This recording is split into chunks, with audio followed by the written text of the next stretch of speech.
Today is Transgender Day of Remembrance, honoring those in the transgender community who have lost their lives to acts of hate.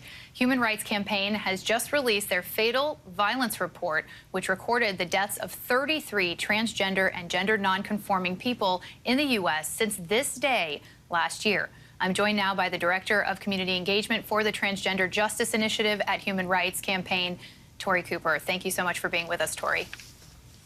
Thank you so much for having us today. Tori, on this Transgender Day of Remembrance, what do you want people to know about the lives that have been lost in the past year?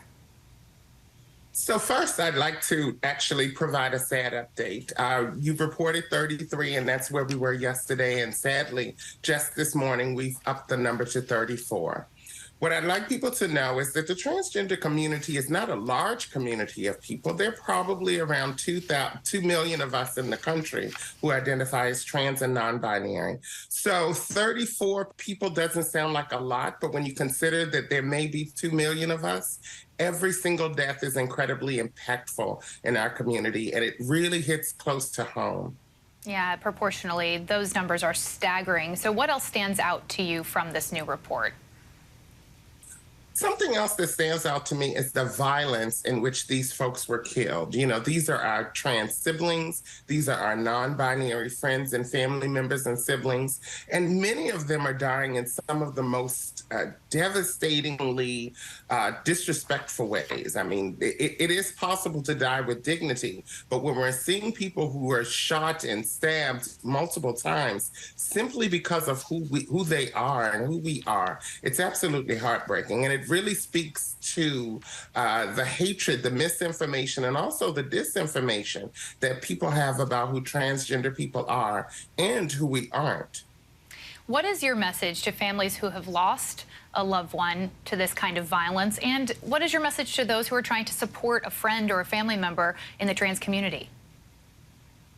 There are a bunch of different messages. The first I would offer to the families of folks who unfortunately have lost someone to violence, I would offer to them that we're fighting every day at the Human Rights Campaign and at the Transgender Justice Initiative to make sure that the law represents all people, that the law is protective of transgender people and non-binary people in our fullness and and truthfully in the way that we live.